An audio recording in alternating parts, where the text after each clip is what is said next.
Então, vamos falar agora aqui da nossa violência aqui, né? Violência no Brasil. Ontem nós fizemos essa entrevista, foi muito impactante. Estava falando ontem com o Jones Manuel, falava, Jones, acho que foi a entrevista mais impactante que eu vi aqui no Manhã Brasil. Teve notícias espetaculares, entrevistas dramáticas, entrevistas empolgantes, mas essa me pegou muito, foi a entrevista com um advogado, uma liderança na luta pelos direitos humanos na Bahia, o Samuel Vida, realmente impressionante, talvez hoje o maior líder da esquerda baiana, na oposição ao governo de direita do Jerônimo Rodrigues, na oposição aos governos de direita do PT lá na Bahia, e ele apresentou o retrato do que é esse governo lá, do que são esses governos e do que é esse governo Jerônimo Rodrigues. É um negócio impressionante, o que acontece lá. Se a esquerda define o governo Lula como um governo neoliberal progressista, de híbrido não tem absolutamente nada, né? Neoliberal progressista, na Bahia, e não é só lá não, tá? No Ceará, igual, no Piauí, aparentemente o único estado em que ainda dá para entrar na categoria neoliberal progressista é o do Rio Grande do Norte. Né? Os demais estados, mas sobretudo a Bahia, são governos neoliberais de direita sem tirar nem pôr. O governo baiano, os governos baianos do PT não tem diferença nenhuma. Escuta o que eu estou dizendo, que é grave, mas não tem diferença nenhuma em relação ao governo Tarcísio. É o que ele falou aqui, ele contou para nós ontem. Privatização em massa. É o estado do Brasil que mais PPPs fez desde que começaram os governos e que continua fazendo. Não tem nenhum estado do Brasil com tanta PPP. Ou seja, privatização da saúde, da educação, do saneamento, de tudo. Para vocês terem uma ideia, o governo da Bahia dá consultoria internacional para fazer privatização através de PPP. É nesse nível o negócio. A educação da Bahia está destruída. A educação da Bahia, que já foi uma das primeiras do Brasil, hoje está lá nos índices do IDEB, disputa os últimos lugares. Saúde da Bahia destroçada, completamente destroçada. Há uma hostilidade permanente. É uma mistura, ele explicou. O governo da Bahia tem hostilidade aberta aos movimentos populares ou faz um processo de cooptação, que nem lá o Helder Barbalho, outro da Frente Ampla, lá no Pará. Ou hostilidade, ou repressão, ou cooptação. E aí vão criando, e aí vão mostrar a Ilha da Fantasia. É o estado, um dos estados brasileiros mais agressores do meio ambiente. O Cerrado na Bahia está sendo destruído, o Cerrado baiano está sendo completamente destruído pelos governos do PT, associado ao agronegócio, associado às mineradoras, associado, no caso lá da Bahia, àquele fundo Mubdala, que é o dono da usina, da refinaria, Landulfo Alves. É assim, não tem conversa, não foi muito impactante, efetivamente, a entrevista, ele com o foco no tema da violência, mas ele falou em geral sobre o governo Bahia. A Silvia Dias diz, a violência na Bahia está muito grande, a Marilene Roche diz, sou professora aqui na Bahia, o quadro é esse mesmo, não tem, é isso mesmo. Né? E ela diz, a mineração está destruindo tudo, gente, é tudo esquema, tudo esse negócio lá é dramático na Bahia, é verdadeiramente dramático. Eu separei 2 trechos para mostrar, e se segura, porque vem mais coisa, vou trazer fatos novos em relação à Bahia, vocês vão ficar espantados e espantadas em relação ao que está acontecendo lá. Aqui um trecho da entrevista com o Samuel Vida, achei muito interessante, porque ele está trazendo a dimensão, né, de como a Bahia está exportando essa tecnologia do neoliberalismo de direita, vestido de vermelho, vestido de PT, para o governo federal. Vamos lembrar que o Palácio hoje, duas colunas vertebrais do governo Lula no Palácio hoje, são da Bahia. O Rui Costa, governador genocida, e o Sidônio, que prestou serviço esses anos todos para esses governos do PT na Bahia. Então, toda a tecnologia, inclusive, do marketing da Bahia está sendo incorporada agora ao marketing do governo federal. Mas não é só o marketing, não. Não é apenas o marketing, não. Vamos ver um trechinho com o professor Samuel Vida aqui. Eu mostro outro na sequência. Curtinho, mas vale a pena. Deixa eu botar no ar aqui. Deixa eu ver o som mais alto. Vamos lá.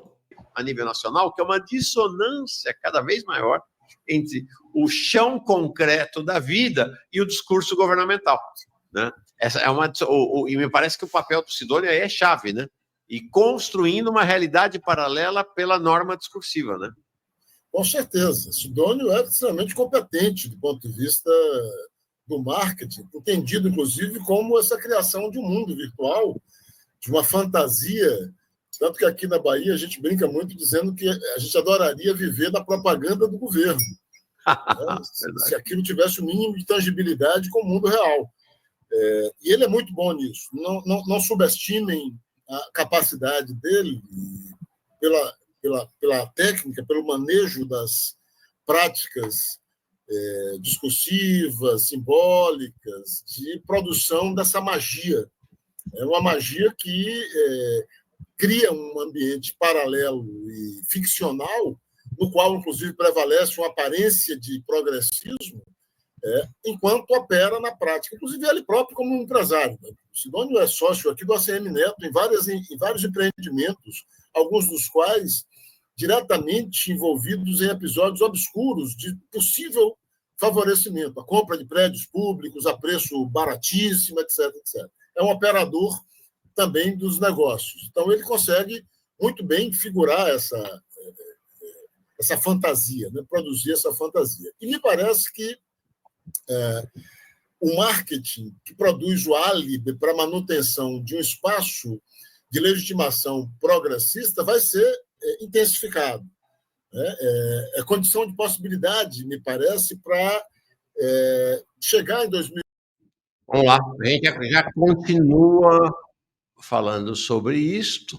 Um outro trechinho, o Charles diz aqui, quem usa um óculos desse só pode ser gente boa, rasta vibes. Não, Samuel é uma liderança na Bahia, Liderança não só do ponto de vista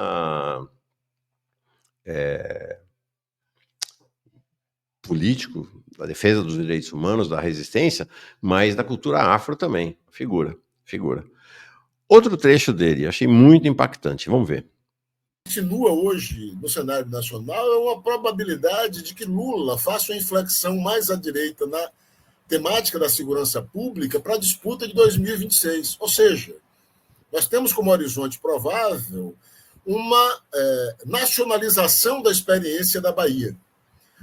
É muito possível que nós tenhamos em 2026 o governo Lula, o presidente Lula como candidato, fazendo um discurso de radicalização do combate ao crime pela ideia, né, do confronto e da letalidade, tentando estabelecer uma disputa com o bolsonarismo nesse território, que produz como resultado mais morte, genocídio, brutalização da sociedade, estrangulamento do pouco espaço democrático que foi construído pelas forças populares desde a transição pós-ditadura militar. Então, é um cenário muito preocupante, porque tudo leva a crer, e é isso que eu tenho insistido em destacar quando eu chamo a atenção para a necessidade de nacionalizar o debate sobre a Bahia, que a Bahia é o protótipo do que será o Brasil se nós não interrompermos, né, não conseguirmos mobilizar forças populares para interromper essa escolha política que o PT tem feito nacionalmente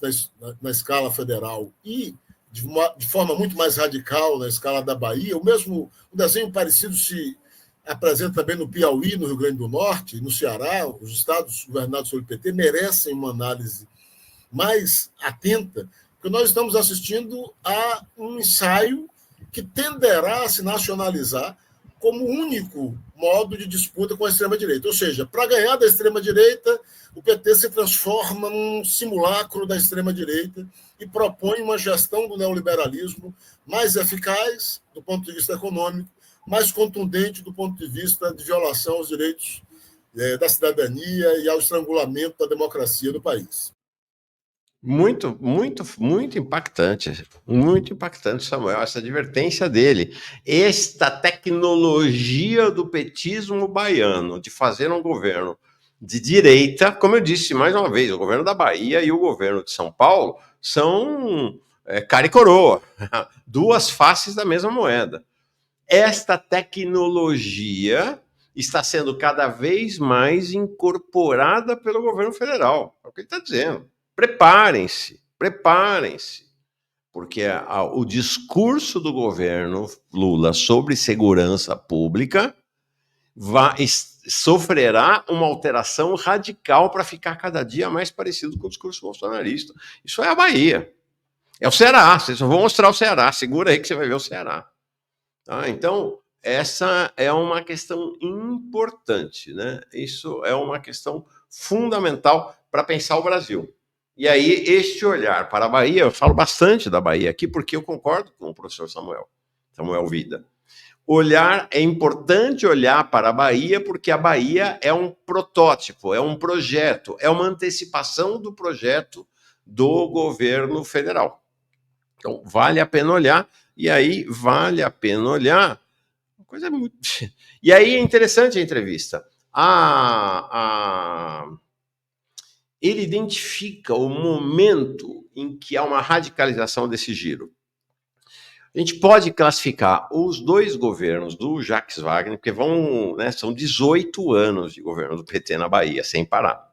Sem parar. É uma coisa que eu falei ontem aqui em relação ao Haddad, né, que ficou lá reclamando, né, choramingando na Globo News, que esse país, vocês não sabem o que é o país, é a 10ª maior economia do mundo, é um dos 10 países com a menor desigualdade. Horas bolas. Nos últimos 21 anos, 14 anos nesse país foram de governo do PT. 14 dos 21 anos foram governos do PT. 70% do tempo, desde 2003, nesse país, foram governos do PT. Aí o Haddad vem reclamar que é a 10ª maior economia do mundo e é o 10º país em desigualdade, um dos 10 piores países em desigualdade social. E aí, fizeram o quê? O que fez Haddad e Lula e Dilma e os governos do PT? Na Bahia, a mesma coisa, 18 anos consecutivos de governo do PT, e a Bahia é uma draga. A Bahia é o estado mais violento do país. O estado baiano foi demolido, foi detonado, foi destruído. Esse é o projeto do PT na Bahia.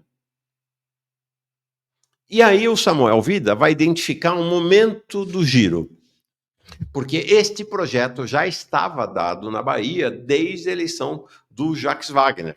Mas lá na eleição do Jacques Wagner, você pode dizer que era um governo neoliberal progressista ainda. Todo esse aspecto da violência, da radicalidade, ainda estava moderado lá. Nesse sentido, os dois governos, Joaquim e Wagner, foram parecidos com o que é o governo Lula até agora. Um governo neoliberal progressista. Quando entra o Rui Costa, e aí tem um momento, segundo Samuel Vida, chave para isto, que é o massacre do Cabula, em que 12 jovens negros foram trucidados, assassinados pela PM baiana. No começo do governo dele, tá? 2015, ele tinha acabado, acho que foi em fevereiro de 2015, tinha acabado de assumir. E aí, inclusive, o Samuel Vida relata, eles são contemporâneos, fizeram um movimento estudantil juntos, eram da mesma corrente do PT. O Samuel Vida foi durante 33 anos do PT. 33 anos. Foi presidente do Diretório Municipal do PT na Bahia 2 vezes. E aí, quando é que ele sai do PT? Nesse episódio. Porque há o massacre do Cabula, ele vai ao Rui Costa, eles eram amigos na época, tinha uma relação de intimidade, e o Rui Costa garante a ele que essa história não ia ficar assim. E que ele ia reagir. Nada. Né? Ao contrário, ele vai lá e dá uma declaração que ficou histórica, né, de que a PM agiu como um artilheiro em frente ao gol. Tem que chutar para gol, não pode errar. E no caso, Ele que estava congratulando a PM por ter acertado no gol. Esses são a foto dos jovens assassinados lá no Cabula. Olha a família no velório e enterro.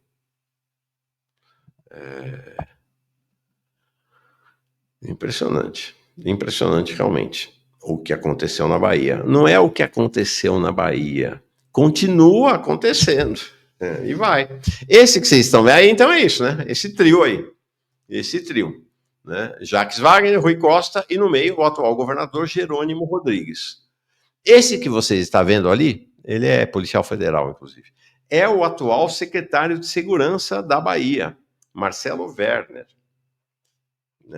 Então, portanto, é o cara que comanda a festa lá, né? Que comanda o massacre, que comanda o genocídio.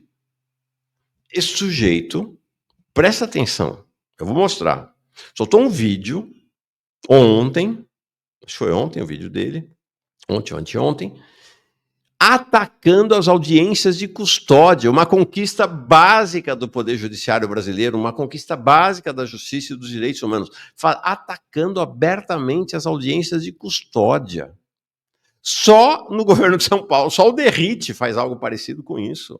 Olha o vídeo do sujeito, impressionante.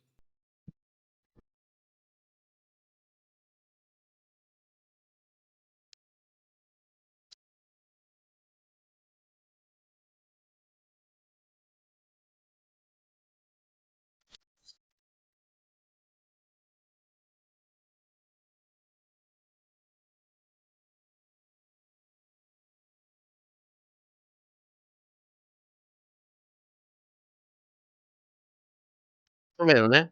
Vai passando. Ele vai mostrando nesse vídeo, né? Ato das prisões, o pessoal que é solto, tá? Ele vai falando disso. Ó, a polícia, é isso. Esse é o cenário que ele faz. E aí ele vai fazer um ataque às audiências de custódia. Que a audiência de custódia existe para botar criminoso na rua. Né? Audiência de custódia, Rosa, é o seguinte, é algo relativamente recente, acho que tem 30 anos no país, é que assim, depois que alguém é preso, então no dia seguinte, em geral, no dia seguinte, esta pessoa é levada diante de um juiz, inclusive já começam a acontecer, com críticas de vários advogados criminalistas, audiências de custódia virtuais, porque os advogados, os criminalistas, defensores dos direitos humanos, alegam que as audiências de custódia virtual, na prática, impedem os juízes e as juízas de verem quais são as reais condições do preso. Então, nessa audiência de custódia, o juiz verifica quais são as condições do preso, se foi torturado, se não foi, as condições da prisão, né? Faz uma análise do caso dele e aí decide se ele fica preso ou se ele é solto. Tá? Então essa é a audiência de custódia e a extrema-direita no Brasil, está lá o governo da Bahia, o secretário de Segurança da Bahia, fazem a maior carga contra a audiência de custódia, porque eles querem que não passe pelo Poder Judiciário, que fique na mão deles. Entendeu? A justiça prendeu, fica lá preso. Opa, o César Martins diz que muito menos de 30 anos. Então, deixa eu ver aqui. Eu falei de memória. Audiência de custódia é 2015. Você tem total razão. 2015, 10 anos. Perdão, 10 anos. Eu falei que era recente, mas mais recente ainda. César, obrigado pela dica. Obrigado pela dica. Eu acho interessante, tem um perfil aqui que está fazendo uma defesa aberta, escancarada do governo Rui Costa, e com base nesse discurso da extrema-direita, né? Atacando a audiência de custódia, né? É por aí. Sueli Cruz, é de chorar intensamente, porque a opção que temos na Bahia é o ACM Neto, herdeiro da TV Bahia, filial da Globo, e tanto que lutamos para sair disso. Então, o Samuel vai dizer isso, né, que a expressão que a esquerda usa na Bahia, o que você tem hoje é um PT-carlismo, né? É o PT-carlismo, né? O carlismo, né, vestindo a roupa do PT. Você acha que é só na Bahia? Não é só na Bahia, não. O governador do Ceará, incrível, o Eumano de Freitas soltou esse Twitter 2 dias atrás. Gente, do PT. Olha o tweet do governador. Entre um policial ser vítima e bandidos tombarem, que eles levem sempre a pior. Minha determinação será sempre de agir dentro da lei, mas com a força que for necessária para combater firme o crime e dar mais paz para a nossa população. Nossas forças de segurança têm meu apoio. E aí o que acontece? Eles estão excitando essa visão contra os direitos humanos, essa visão punitivista, essa visão genocidária das polícias. Você vai lá no tweet do Eumano, você vai lá naquele Instagram do secretário lá, o Werner, mas é assim, centenas de manifestações de apoio. A extrema-direita está correndo de apoio a eles. É o que falou o Samuel Vida, né? Esses governos estaduais do PT, que são governos de direita, eles estão indicando para o governo nacional do PT que o caminho na segurança pública é ser um simulacro de bolsonarismo, disputar com o bolsonarismo no terreno do bolsonarismo. É ver quem é mais macho, é ver quem mata mais bandido, é ver quem é mais punitivo. Então, este é o governador do Ceará. A história no Ceará, gente, é muito grave, não é só na Bahia, não. Não é só na Bahia. Vou contar uma história para vocês, acho que a maioria não conhece essa história. Aí vocês estão vendo, então, o governador, o Eumano Freitas, com o seu antecessor, atual ministro da Educação, o Camilo Santana. Pois bem, o Camilo Santana, né, governador lá 2015, né? 2015, tchururu, deixa eu me ver aqui, Camilo Santana, ele foi junto com o governador da Bahia, Rui Costa. Então ele foi governador lá, 2015, isso, de 2015 a 2022, tal qual o Rui Costa, tá? Então, o que acontece é que a partir de 2019... o Mecanismo Nacional de Prevenção à Tortura, é um órgão instituído em diversos países pela ONU. Então, é um órgão de Estado e não de governo. E o que os governos fazem a todo momento, e o Estado brasileiro tem a obrigação, inclusive, de sustentar esse mecanismo. Então, tem uma rede de auditores, uma rede contratada, profissionalizada, de fiscais do que acontece nas delegacias e penitenciárias de determinado país, no caso aqui do Brasil. Tá? O que acontece? O governo Bolsonaro tentou sufocar o mecanismo, parou de dar dinheiro. Foi terrível, eles não tinham o que comer, mas continuaram fazendo o trabalho. Então, cortou todo o dinheiro? Não, diminuiu, menos da metade. Continuaram fazendo o trabalho. Em 2019, o mecanismo denuncia um processo sistemático de tortura nas cadeias do Ceará. Governo Camilo Santana.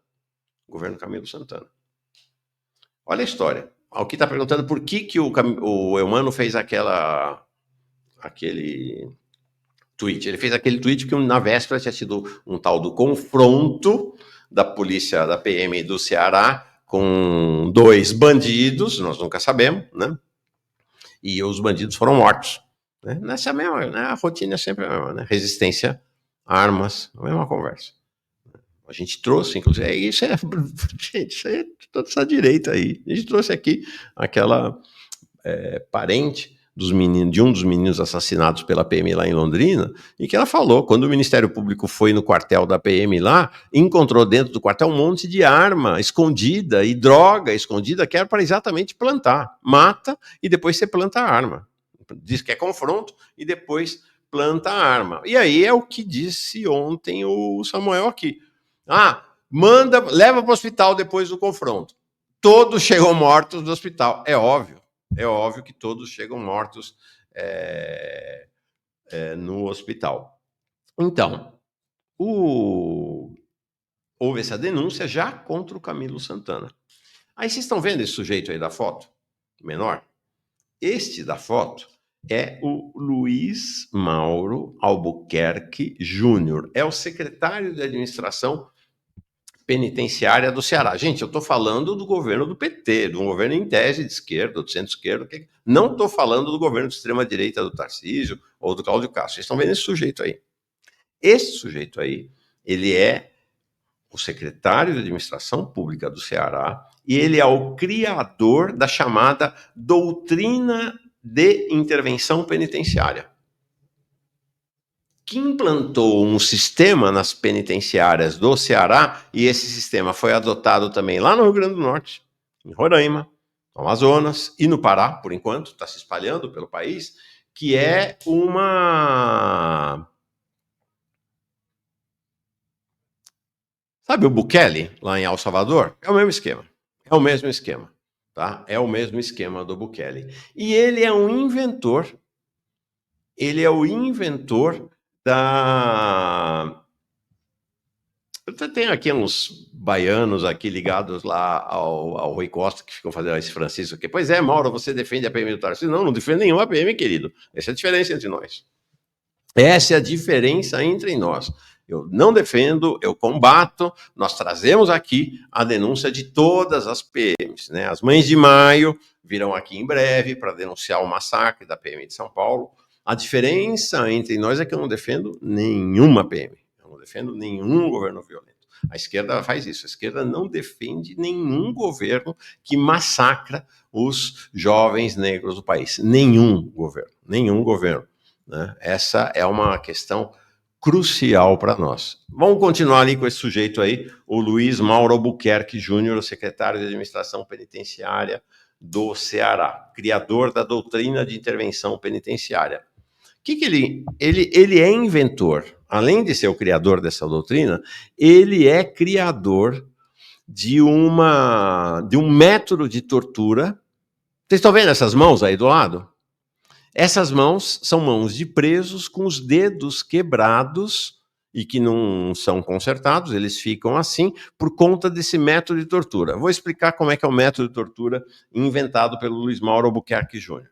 Então, os presos ficam ajoelhados, são obrigados a colocar as mãos, faz isso aqui, ó, coloca as mãos com os dedos cruzados aqui atrás, tá? É assim que eles têm que ficar ajoelhados. Aí vem um PM ou um agente penitenciário atrás deles, com um cacetete, em geral, de madeira na mão, e dá uma cacetada brutal aqui, tá? Com os dedos cruzados. Tá? Aí quebra os dedos. E aí, não vai nada, eles ficam lá com os dedos quebrados e passam o resto do tempo com os dedos quebrados, o resto da vida. E aí, a alegação desse sujeito, Luiz Mauro Albuquerque Júnior, é de que isso é importante porque com os dedos assim, né, acho que dá para ver aqui na foto, os dedos todos tortos, segundo eles, né, gente, é na cara dura, eles defendem isso na cara dura. Os presos não conseguem fechar as mãos, é isso mesmo. Os presos você não consegue mais fechar a mão com o dedo quebrado desse jeito. E aí, segundo eles, então os presos não podem pegar nada na mão para atirar contra nós. É isso aí. Aí, quando isso foi denunciado, logo no início do mandato do Eumano de Freitas, 40 entidades de direitos humanos do país mandaram um abaixo-assinado para o Eumano Freitas, exigindo a saída, a demissão desse sujeito, da Secretaria de Administração Penitenciária. Não só ele não demitiu, como ele teve o cinismo de dizer aquela coisa da realidade virtual, né, que o Samuel vai dizendo, que vai sendo criado. Como disse, igualzinho, gente, igualzinho tirar nem pôr, Tarcísio, Derrite, é igual. Né? Como disse que esse secretário de Administração Penitenciária é um grande defensor dos direitos humanos nos presídios lá do Ceará. É isso. É pouco ou quer mais. O que é incrível é ver gente, né, que em tese se diz progressista, até de esquerda, defendendo esses governos, defendendo né, dizendo é isso mesmo, e o discurso é igual aos discursos. Vai lá viver na periferia para ver o que é. É o mesmo discurso, exatamente o mesmo discurso dos fascistas. Não tem, sem tirar nem pôr. Sem tirar nem pôr. É incrível que a gente esteja vivenciando isso. Diz a Carolina aqui, quem defende tortura e torturadores não é humanista e nem de esquerda, nem progressista, na verdade. Né? Nem progressista, na verdade. Isso aí. Bom, vamos lá. Não, os tempos estão difíceis, os tempos de fato estão difíceis. O Caipirinha Cultural está perguntando aqui várias vezes, não vi esse documentário, Israel e Ibope, da Intercept, sobre como os tanques e armamentos usados em operações em comunidades do Rio de Janeiro foram os mesmos usados por Israel na Palestina. Não vi esse documentário, valeu pela dica, Caipirinha. Tá aqui, ó, Luiz Pontes. Essa é a situação, é o que falou Samuel Vida, é muito chocante. O evento Expo Direito, que vai acontecer em Fortaleza em maio, chamou esse torturador aí, que eu mostrei para vocês, tá? Este sujeito, o secretário de Administração Penitenciária do Ceará, para ser palestrante no evento. A situação nesse país tá... Tem que lutar, né, o tempo todo.